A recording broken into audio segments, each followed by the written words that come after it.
Algunas escenas de este programa se han grabado nuevamente.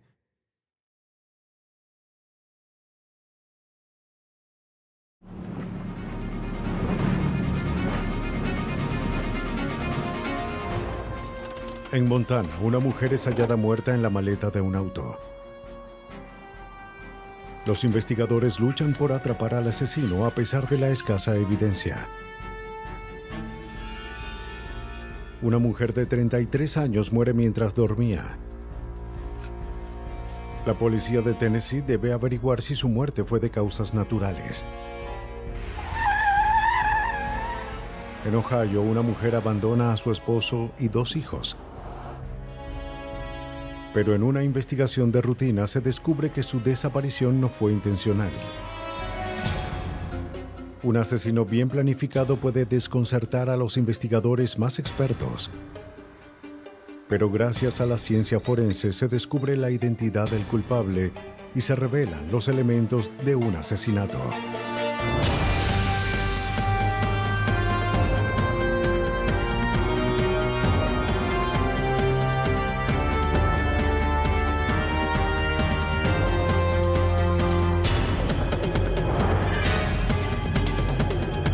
Los nuevos detectives, casos estudiados por la ciencia forense.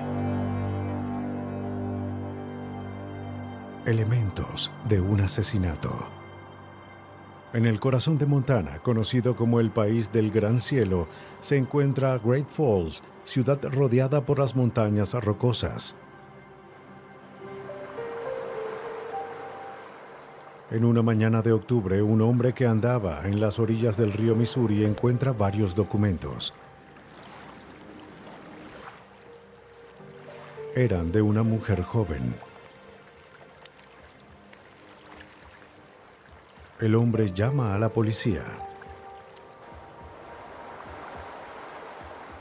Los agentes del departamento de policía responden a la llamada.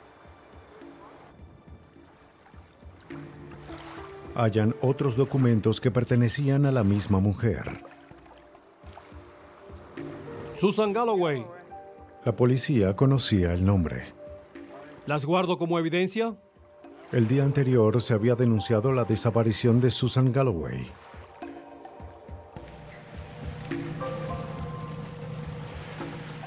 Sin saber qué pensar del hallazgo, se ordena a los oficiales que drenen el río. A 6 metros de la orilla descubren el bolso de una mujer. Adentro hallan más documentos de identificación. ¿Qué encontraron? También había $100 en efectivo.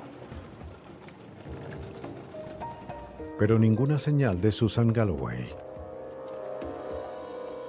La policía local contacta a los padres de la mujer y procede a interrogarlos. Los familiares se inquietan al saber que su hija y el auto habían desaparecido. Todo parece ser tan... Susan se había comprometido hace poco y parecía muy feliz. Me contaba todo. Su prometido, Craig Smith, estaba en una base cercana de la Fuerza Aérea. ¿Nos fue muy bien? Sí, me alegra mucho. La pareja solía ayudar en el negocio de los Galloway. Susan era una mormona devota. Aunque Craig no lo era, había aceptado convertirse para poder casarse con ella. Los padres planeaban entregarles la tienda como regalo de bodas. No podían entender por qué Susan se había marchado sin avisar. El detective Ken Anderson no tenía muchas esperanzas.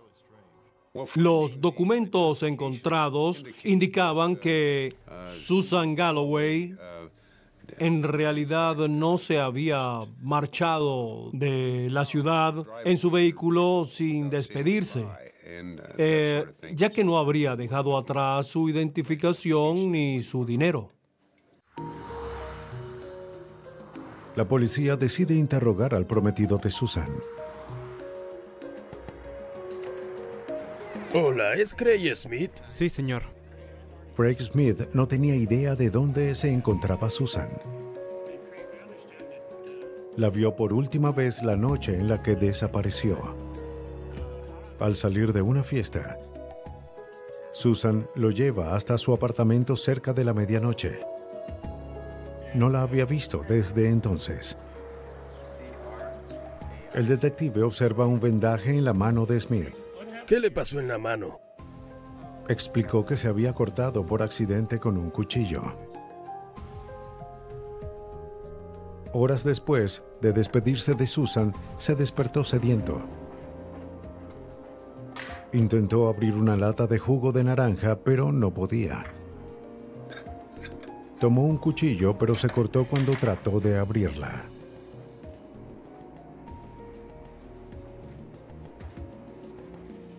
Como su auto no funcionaba, caminó hasta la base donde estaba apostado a fin de que un médico le curara la herida. La policía confirmó que sí había ido al médico. La búsqueda de Susan Galloway no iba a ninguna parte.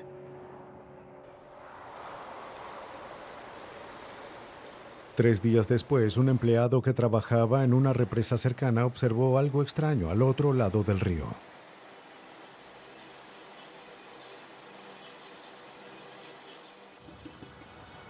Fue a ver qué era. Cuando llegó al sitio, encontró un auto que había caído en la ladera. El vehículo parecía atorado en los arbustos.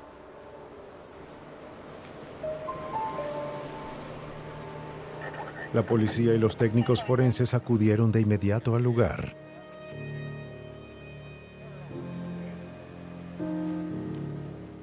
Cuando investigan el número de placa, descubren que le pertenece a Susan Galloway, de 27 años.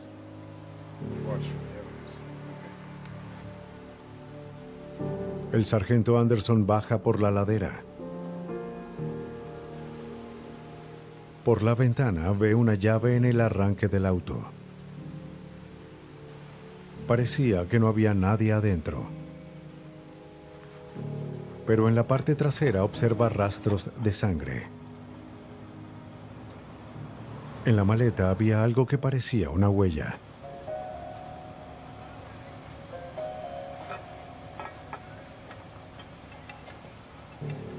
Luego, Anderson revisa el interior del auto.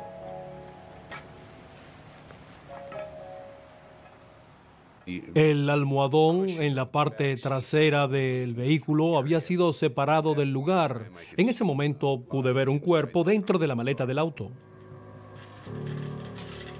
La mujer coincidía con la descripción de Susan Galloway. Parece que había sido asesinada. La policía remolca el vehículo y procede a buscar pistas. Adentro del auto, los técnicos encuentran manchas de sangre en el asiento delantero. También descubren varios fragmentos de vidrio verde manchados de sangre. Se toman fotografías a la parte exterior del auto. El cuerpo es transportado a la oficina del forense para su autopsia.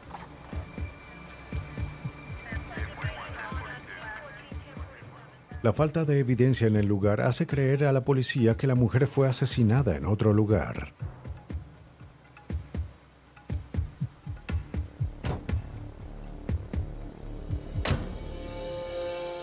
Un perro rastrea el olor de la víctima. A 1,5 kilómetros del auto encuentra un hoyo parcialmente cavado. Sargento Anderson, acérquese. Creo que hallamos la escena. En el sitio se halla más sangre. Parece que el sospechoso llevó a la víctima al lugar, la asesinó y luego intentó enterrarla. Pero por alguna razón desistió.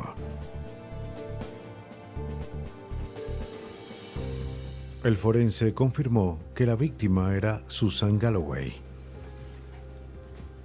Se hallaron fragmentos de una botella verde de soda en su cráneo y cuello. Su arteria carótida había sido cortada y como resultado Susan muere por la pérdida de sangre. Los detectives deben descubrir quién asesinó a Susan Galloway y por qué. Pero sin pistas ni sospechosos evidentes, sabían que no sería fácil.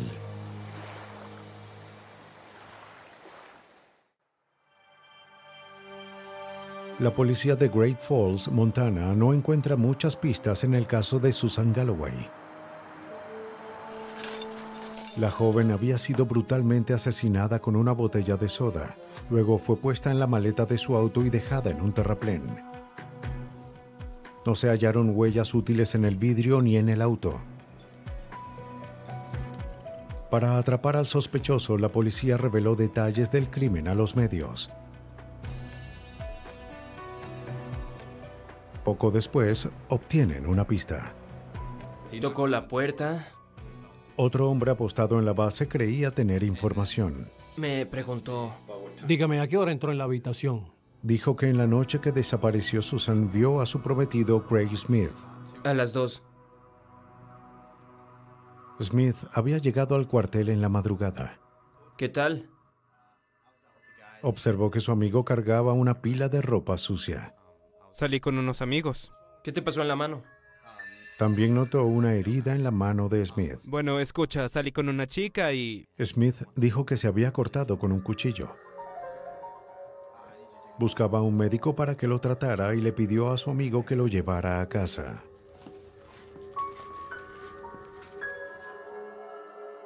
Smith también le contó que estaba bebiendo con unos amigos y se quedó varado.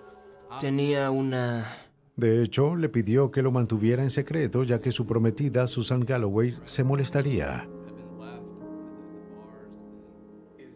La declaración del piloto contradecía la versión de Craig Smith, quien afirmaba que se había ido a dormir justo después de que Susan lo dejara en casa. Ken Anderson tenía sus sospechas. Como parecía que Craig mentía sobre algo, de repente pasó a ser el principal sospechoso en vez de un prometido afligido. La policía procede a corroborar la historia de Craig. Localizan al médico que lo había tratado. Confirmó que Craig Smith había ido a que le curaran la herida a tempranas horas del 23 de octubre. Fue en su mano derecha. Muy bien. ¿Y cuán grande era la herida? El médico recordó haber pensado que la herida coincidía más con el corte de algo dentado que con un cuchillo. Era profunda.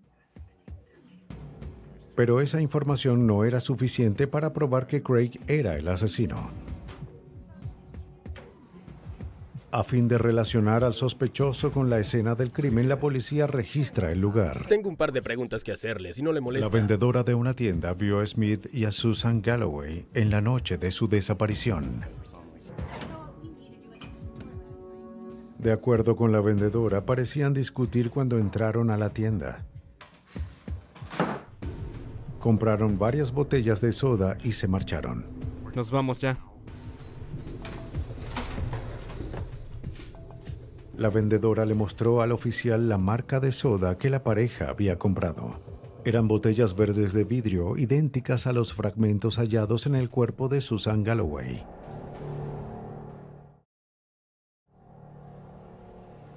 La información bastó para que la policía obtuviera una orden de registro.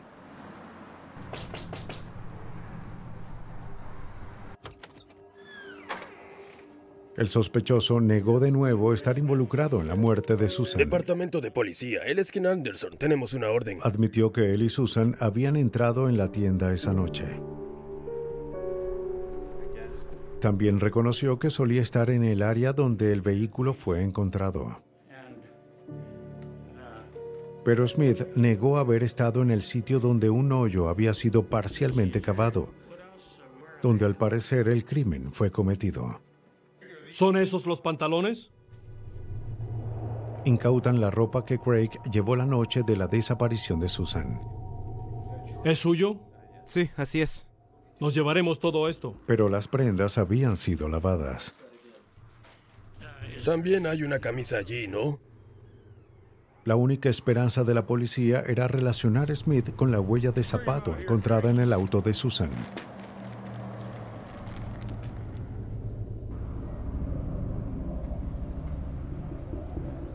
Encuentran un par de zapatos llenos de lodo.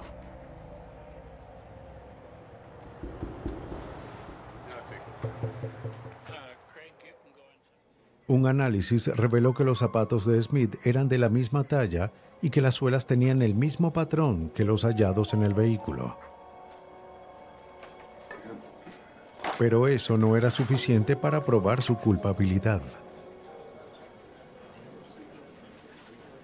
Él había conducido el auto muchas veces. Aunque la huella estaba en un lugar inusual, podía haber estado allí.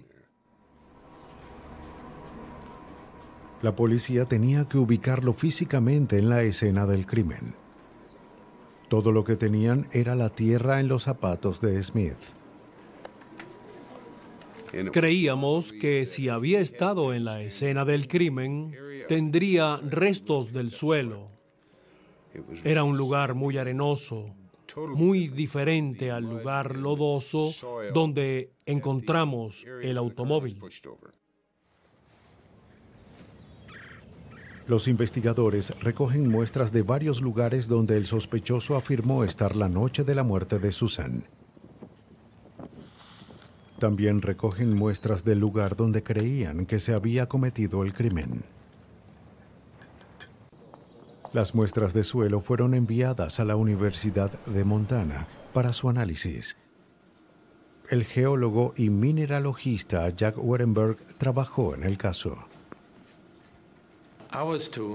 Tenía que examinar el suelo de donde se había cavado un hoyo y otras áreas más pequeñas que debía revisar a fin de comparar las muestras con los restos hallados en el zapato. Werenberg observó que las muestras tomadas del zapato de Craig tenían pequeños fragmentos de vidrio, posiblemente de botellas rotas. Un análisis microscópico reveló que las muestras contenían rastros de ceniza que podrían haber surgido del cobre. Las muestras recogidas en el patio de Craig y el camino que recorrió hasta la base no tenían dichas cenizas. De hecho, solo las muestras en la escena tenían fragmentos de vidrio y cenizas de cobre. La razón era simple. A más de 90 metros del lugar, en las orillas del río Missouri, se divisaba una planta de fundición de cobre. Werenberg determinó que esa era la única área del condado donde había cenizas de cobre en el suelo. Craig Smith estuvo en la escena del crimen, algo que había negado. ¿Su nombre es Craig? Enfrentado a la evidencia en su contra, Craig Smith confiesa haber matado a su prometida. Admite que quería el negocio familiar de los Galloway, pero no estaba interesado en Susan. Fue acusado de homicidio en primer grado. La policía cree que la pareja tuvo una fuerte discusión la noche del asesinato. Haré lo que yo quiera. Yo soy el que manda. Tú no cancelarás nada. Luego, Craig Smith atacó brutalmente a su prometida. ¡No! Luego la llevó a un lugar apartado para asesinarla y enterrarla.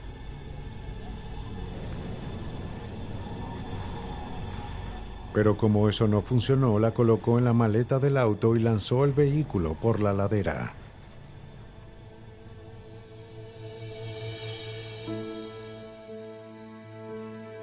Craig Smith fue declarado culpable de homicidio y sentenciado a 100 años de prisión.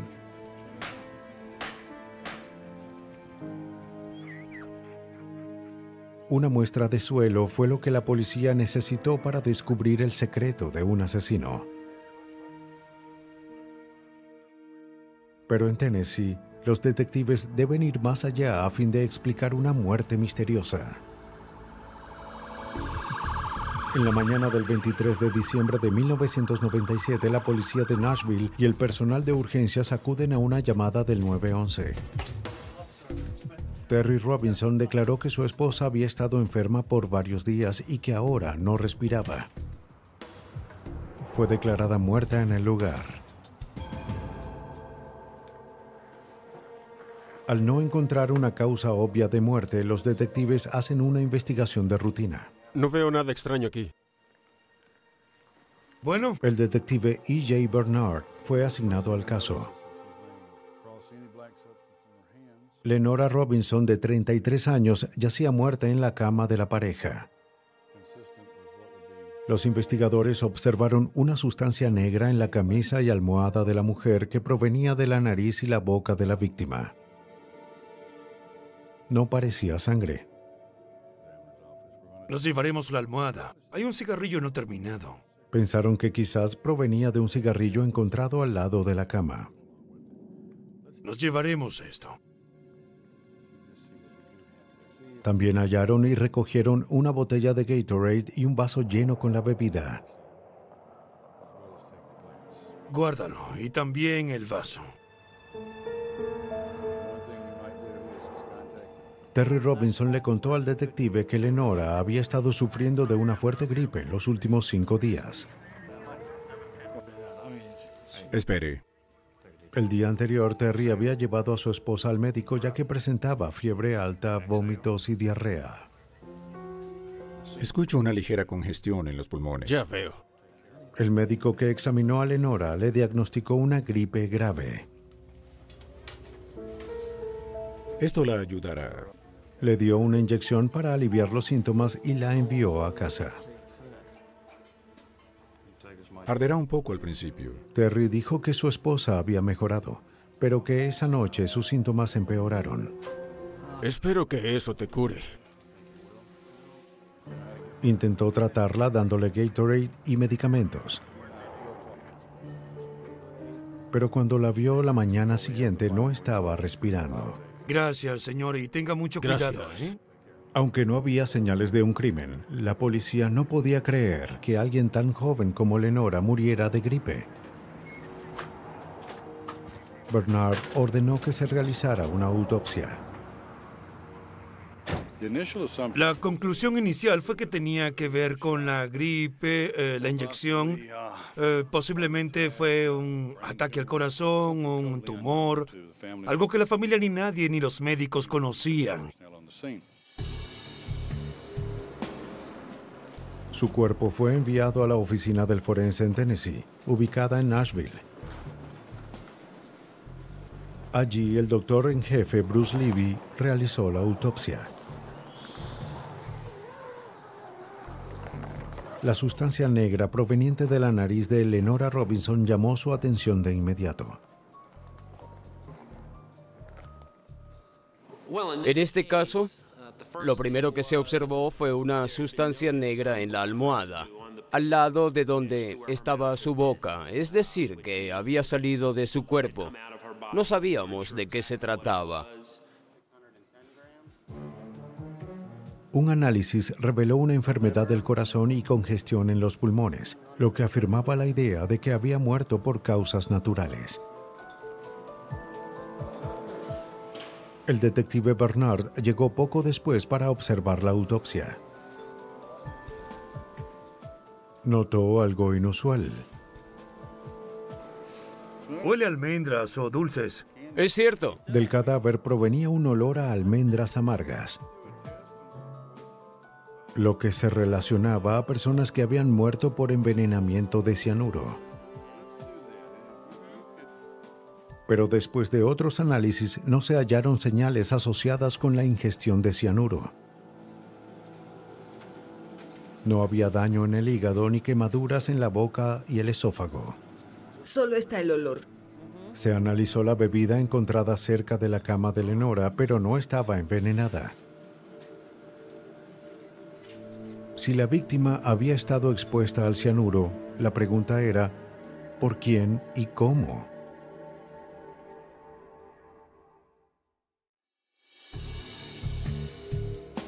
La autopsia realizada a Lenora Robinson hizo creer a las autoridades en Nashville, Tennessee, que su muerte había sido a causa de envenenamiento por cianuro. Para probarlo, se requerían más análisis.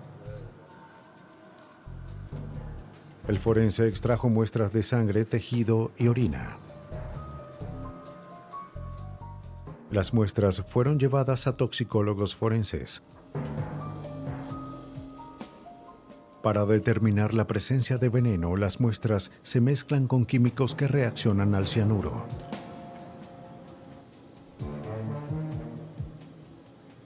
Si había veneno, la muestra tendría un color azulado o púrpura en minutos. Las muestras de tejido resultaron negativas,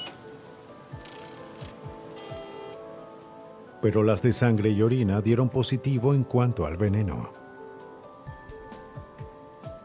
Para que el cianuro sea absorbido en la sangre pero no en los tejidos, tenía que haber sido inhalado. De acuerdo al experto forense Louis Kuykendall, el cianuro es más letal en estado gaseoso.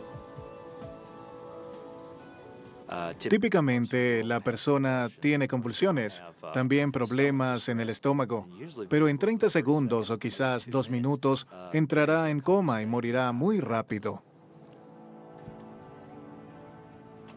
El forense Bruce Levy comunica los hallazgos a la policía. EJ, es Bruce. Tengo los resultados del examen de Lenora Robinson.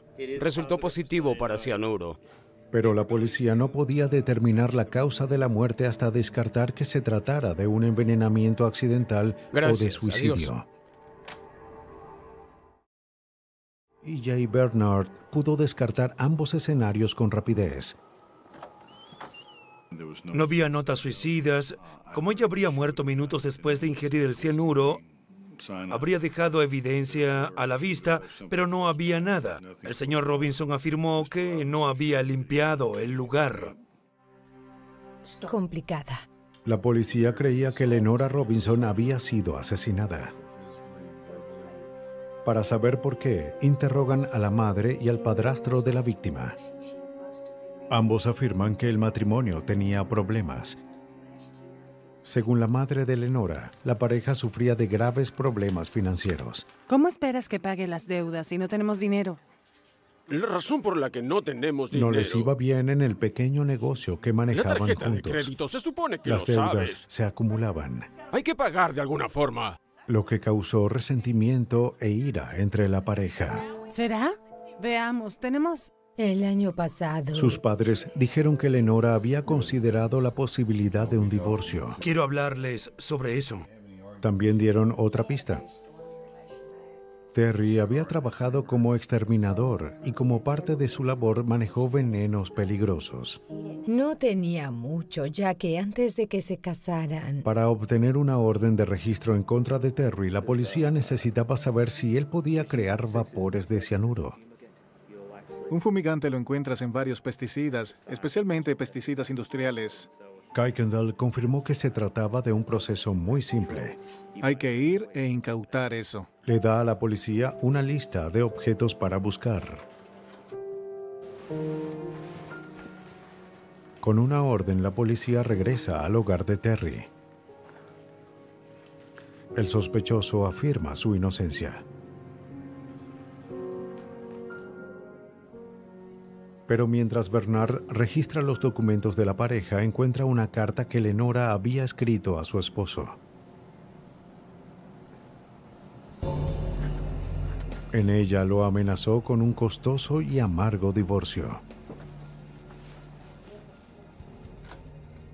Con la lista de químicos usados para transformar cianuro en vapor, Bernard registra el garaje del sospechoso. Allí encuentra varios objetos que podían haber sido utilizados. También incauta varios recipientes con líquidos no identificados. En el laboratorio, Kuykendall analiza las sustancias encontradas en la vivienda. Pero los resultados no fueron los esperados. De lo que EJ me envió, ninguna sustancia tenía suficiente cianuro para lastimar a alguien si la ingería o tocaba. La investigación volvía al punto inicial. Para crear un caso, la policía dependía de la evidencia circunstancial. Su mejor maniobra sería probar que el sospechoso podía obtener el cianuro. Los detectives contactan a un ex empleado de Terry en la compañía de fumigación en la que trabajó años atrás. Necesito su ayuda. El hombre confirma que Terry trabajó allí y que usaba cianuro.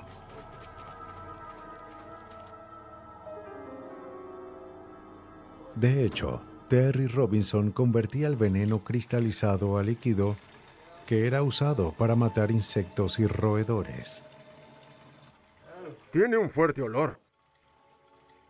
El empleado no había visto a Terry en mucho tiempo y no sabía si se había llevado algún veneno cuando dejó la compañía.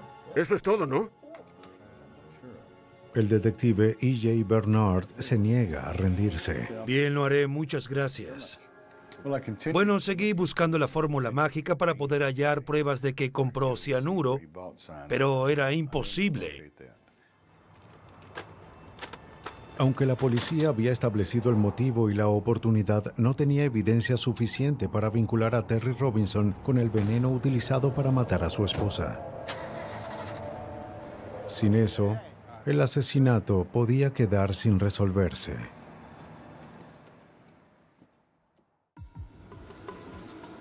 Los médicos forenses de Nashville habían determinado que el envenenamiento de Lenora Robinson se trataba de un homicidio. Pero no habían podido vincular a su esposo Terry Robinson con el vapor de cianuro usado para matarla. Pero luego encontraron el indicio que necesitaban. El tío abuelo de Lenora fue a hablar con la policía. ¿No le importa si le hago unas preguntas? ¿Su nombre es Roy Blanton? Recordaba que Terry le había pedido ayuda para eliminar un nido de avispas cerca de su casa. ¿Le pagó para hacerlo? Me alegro de verte. Yo también. ¿Qué tenemos aquí? El tío abuelo aceptó y fue a la casa de Terry para darle varios insecticidas y venenos. Me desharé de ellas. Sí, está bien. Entre ellos había tabletas de cianuro. Aunque era evidencia circunstancial, la policía pudo obtener una orden para arrestar a Terry Robinson. ¿Le contó algo sobre esos químicos? El 30 de junio, la policía regresa a la casa de Terry y lo arresta. Robinson fue acusado de homicidio en primer grado por la muerte de su esposa. La policía cree que Terry Robinson se aprovechó de la enfermedad de Lenora para librarse de un matrimonio infeliz, deudas acumuladas y un posible divorcio.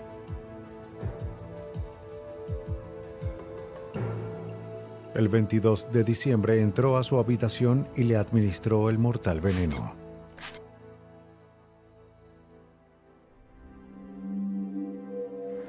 El 15 de octubre de 1999, Terry Robinson fue hallado culpable de homicidio en primer grado y sentenciado a 51 años de prisión.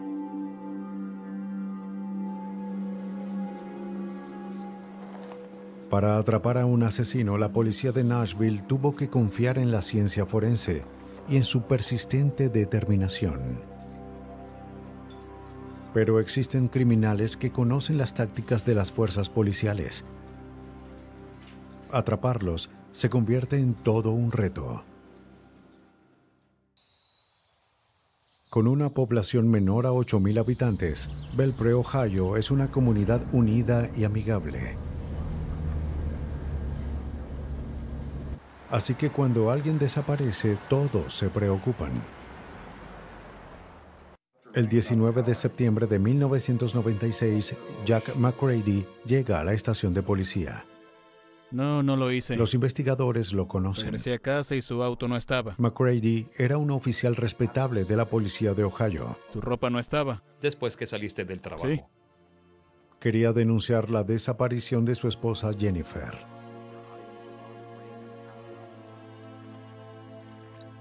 Dijo que la vio por última vez en la mañana cuando se alistaban para ir al trabajo. ¿Me ayudas con esto, por favor? Claro. Sí, seguro. Jack dijo que no notó nada inusual en ella esa mañana. Aunque tenían problemas, pensó que las cosas habían mejorado. Está listo. Bien, gracias. Bueno, debo irme. Luego se enteró Bien. de que Jennifer Adiós. no llegó al trabajo esa mañana. Jack sospechaba que su esposa tenía una aventura y temía que hubiese huido con otro hombre, dejándolo con sus 2 hijos. El detective Dave Garvey concordaba con él. Cuando llegó a casa, lo primero que vio fue el anillo de bodas de Jennifer en la cocina. Revisó la casa y notó que algunas cosas de ella no estaban, como sus maletas y fotografías. La policía no tenía razones para sospechar un crimen, pero decidió investigar. Procedieron a interrogar a los vecinos. Uno de ellos creyó haber visto a Jennifer salir de la casa esa mañana. Cerca de las 10 de la mañana vio la camioneta de Jennifer salir de la entrada hacia la calle de forma errática. Pero el vecino admitió que no vio el rostro de Jennifer. Bien. Pero sabía que era su auto y no había visto a nadie más manejarlo. Eso es todo. ¿Está bien? Gracias. Días después, la policía recibe una llamada. Un auto idéntico al de Jennifer fue encontrado en un estacionamiento. Jack McCready se dirige a la escena y confirma que es el auto de su esposa. Los investigadores registran el vehículo. No hallan señales de lucha ni de ningún crimen. Pero incautan el auto para analizarlo minuciosamente. Los técnicos forenses examinan el auto con luminol, un químico que puede detectar rastros invisibles de sangre y otras sustancias biológicas. Pero luego de varias horas, los análisis no muestran elementos que indiquen un crimen. Como adulta, Jennifer tenía el derecho de desaparecer. Como la policía no encontró evidencias de un crimen, no tuvo más opción que desistir en la búsqueda de la joven madre.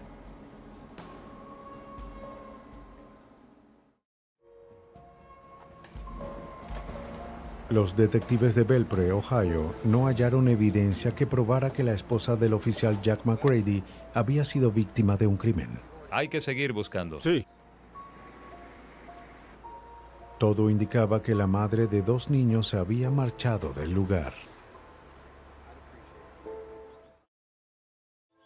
Dejó el auto atrás. Pero los amigos de la mujer contactan a la policía. Unas preguntas sobre sus vecinos del frente. Les preocupaba que algo le hubiese ocurrido a Jennifer McCready. Afirmaron que Jennifer estaba dedicada a sus hijos. Eran su vida. Nadie que la conociera creía que abandonaría a sus hijos. Tampoco creían que tuviese una aventura, como afirmaba Jack. Ella nunca haría eso. Pero Jennifer pensaba divorciarse de su celoso y posesivo esposo. Luego, una testigo suministró información. Dijo que al momento de la desaparición de Jennifer vio un vehículo de policía en un área remota afuera del pueblo. La descripción del oficial coincidía con la de Jack McCready. Pero como la mujer había dado información poco confiable antes, Dave Garvey creía que en esta ocasión hacía lo mismo. Pero sin pistas adicionales, los detectives decidieron ir al lugar que la mujer indicó.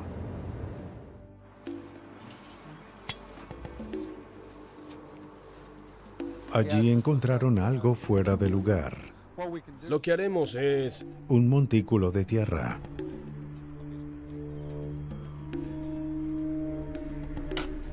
Cavaron unos pocos metros y hallaron una prenda. Encontré algo. Parece un... El hallazgo fue seguido de un olor a descomposición. Se enviaron técnicos forenses al lugar.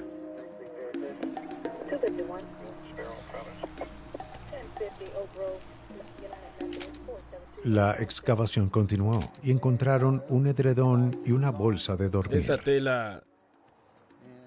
La tela envolvía restos descompuestos.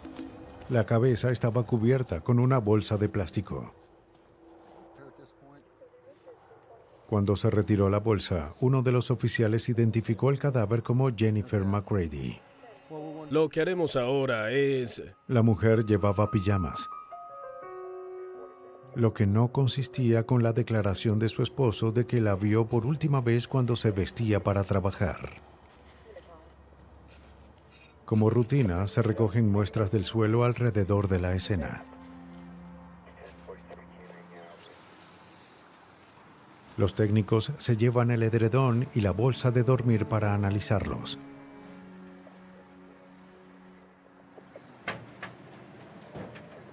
La víctima fue llevada a la oficina del forense para la autopsia. El forense determinó que Jennifer McCready había muerto de un disparo en la cabeza.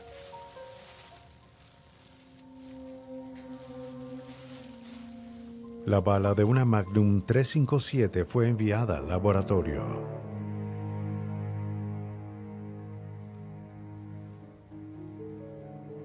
Los investigadores ahora tenían un homicidio que resolver. La información inconsistente y la declaración de los testigos apuntaban al oficial Jack McCready como principal sospechoso. Tengo malas noticias, Jack. Los detectives decidieron interrogarlo en el cuartel donde estaba. ¿Entendido? Cuando le dieron la noticia de la muerte de Jennifer, se vio perturbado. Pero cuando empezaron a interrogarlo, McCready pidió un abogado y terminó con las preguntas. Poco después, Jack McCready fue dado de baja.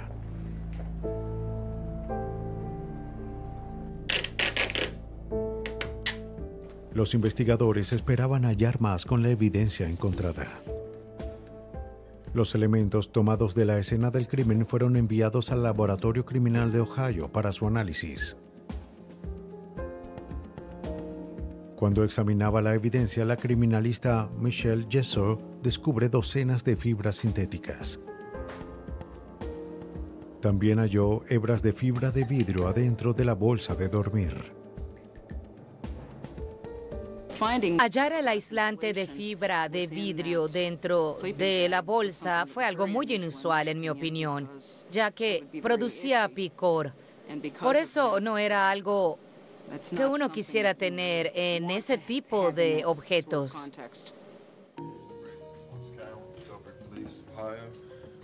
La policía obtiene una orden para registrar el hogar de McCready.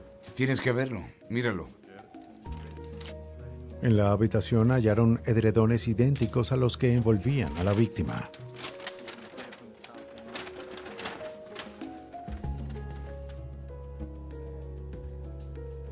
También tomaron muestras de fibras que fueron comparadas con las encontradas en la escena.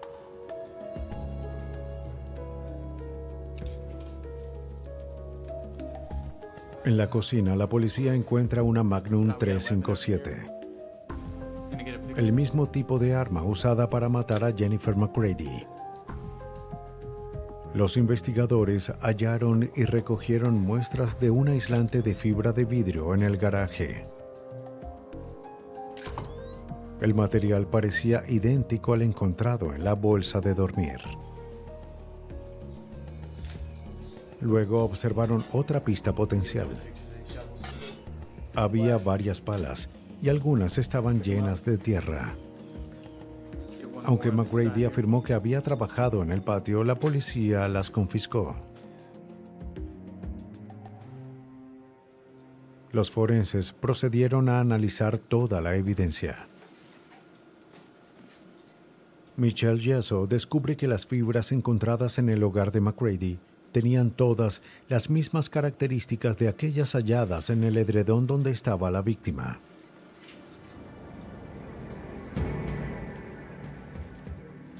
Todo indicaba que la víctima fue asesinada en su propio hogar, pero nada indicaba quién había cometido el asesinato. La mayor oportunidad que tenían para relacionar a Jack con el asesinato no llevó a ninguna parte. El cañón del arma había sido extraído, por lo que un análisis de balística era casi imposible. La policía subestimó a Jack McCready. No vi nada allí que indicara que... El sospechoso había sido lo suficientemente listo como para alterar la única evidencia que lo vincularía al crimen. O eso pensaba. La policía contacta a Richard Bisbin, un microscopista que trabaja para la firma Macron Associates. Le pidieron que comparara las muestras del suelo recogidas en la escena con las halladas en la pala y el patio de Jack McCready. Analizamos las muestras mediante una comparación cuidadosa de todos los detalles del suelo. El suelo se diferencia por el color y la presencia de plantas, también por sus minerales. Se diferencia por su textura y los tamaños de las partículas en él. Todos esos elementos son comparados. Bisbin empieza su investigación comparando las muestras de la pala de McCready con las de su patio. Pero la textura, tamaño, color y composición de las muestras no coinciden.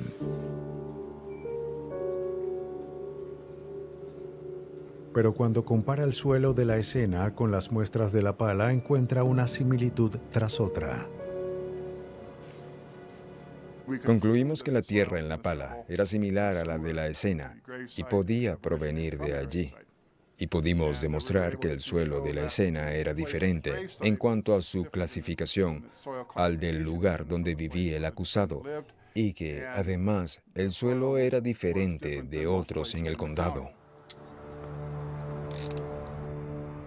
Poco después, el oficial de policía Jack McCready fue arrestado y acusado del asesinato de su esposa Jennifer.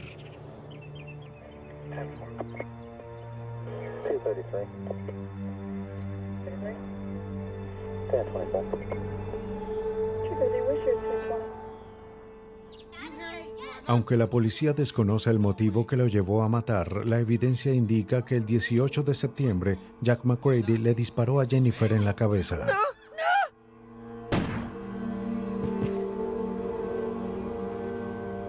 Para cubrir su crimen, la entierra en un lugar remoto, regresa a casa y altera el cañón del arma. A pesar de sus precauciones, Jack McCready fue hallado culpable de asesinato y sentenciado de 15 años a cadena perpetua. Hay asesinos que toman medidas extremas para salirse con la suya. Pero ningún crimen es perfecto. A veces los investigadores dependen de unas cuantas moléculas para descubrir los elementos de un asesinato.